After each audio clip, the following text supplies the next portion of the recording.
Jika puasa begitu rohani, mengapa pencobaan tetap datang? Bukankah banyak orang percaya bahwa saat berpuasa, gangguan rohani akan menjauh? Bukankah puasa sering dianggap sebagai momen di mana serangan iblis melemah dan hidup menjadi lebih tenang?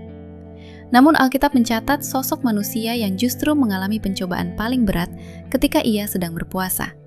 Anehnya, ia tidak kalah, ia tidak menyerah, ia tetap taat sampai akhir.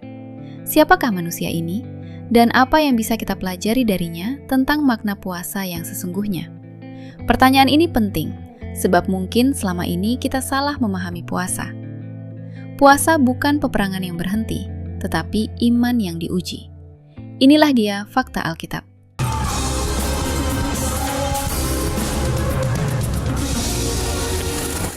Anda butuh didoakan?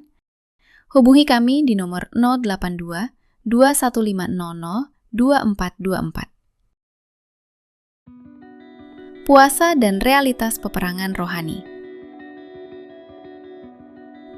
Alkitab tidak pernah menggambarkan kehidupan rohani sebagai zona aman tanpa gangguan.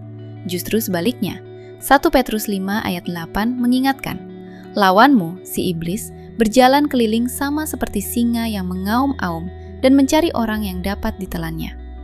Artinya, kewaspadaan selalu diperlukan. Puasa bukanlah tombol ajaib yang membuat iblis berhenti bekerja. Ketika seseorang mengambil keputusan untuk lebih sungguh mencari Tuhan, komitmen itu bisa saja diikuti dengan ujian, bukan karena Tuhan meninggalkan, melainkan karena iman sedang dimurnikan. Seringkali kita berpikir, mengapa saat saya berpuasa justru muncul godaan, konflik, atau tekanan batin? Namun mungkin disitulah Tuhan sedang memperlihatkan kondisi hati kita yang sesungguhnya. Mengapa pencobaan sering menyentuh titik lemah? Saat berpuasa, tubuh menjadi lemah secara fisik, kenyamanan dikurangi, rutinitas berubah. Dalam kondisi seperti itu, kebutuhan dasar terasa lebih kuat. Disitulah pencobaan sering menyerang pada rasa lapar, pada kebutuhan akan pengakuan, atau pada ambisi tersembunyi. Pencobaan biasanya tidak datang dalam bentuk yang menyeramkan. Ia datang dalam bentuk tawaran yang tampak masuk akal. Bukankah ini kebutuhanmu? Bukankah kamu pantas mendapatkannya? Di titik itulah puasa menyingkap apa yang tersembunyi di dalam hati. Puasa bukan hanya soal tidak makan, melainkan proses Tuhan membongkar motivasi, melatih penguasaan diri, dan menumbuhkan ketergantungan padanya. Sosok itu adalah Yesus. Sosok yang disebutkan di awal video ini adalah Yesus. Perlu diingat, meskipun Yesus adalah 100% Tuhan, ia juga 100% manusia. Dalam Matius 4 ayat 1-2 dicatat bahwa Yesus berpuasa 40 hari, 40 malam di padang gurun.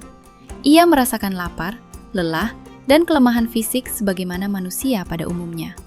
Dan tengah puasa itulah ia dicobai oleh iblis.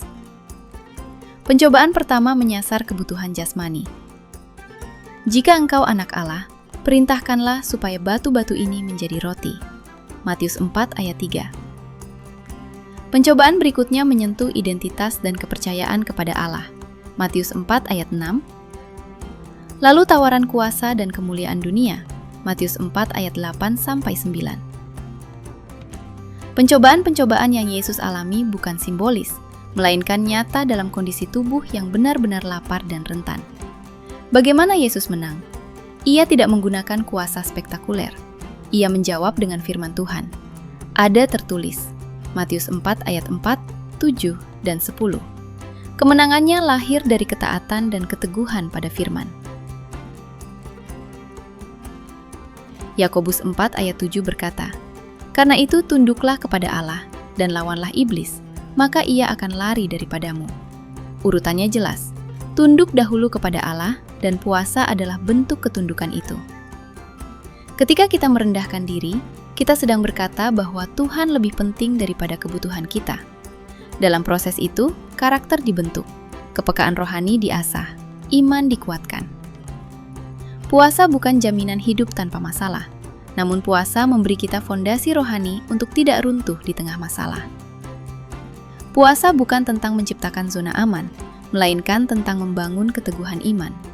Pencobaan mungkin tetap datang, tetapi kemenangan tersedia bagi mereka yang berpegang pada firman Tuhan. Jika selama puasa Anda merasa diuji, jangan langsung menyimpulkan bahwa puasa Anda gagal. Bisa jadi justru disitulah Tuhan sedang membentuk Anda. Seperti Yesus menang melalui ketaatan, kita pun dipanggil untuk setia. Dan di dalam kesetiaan itulah kemenangan rohani dinyatakan.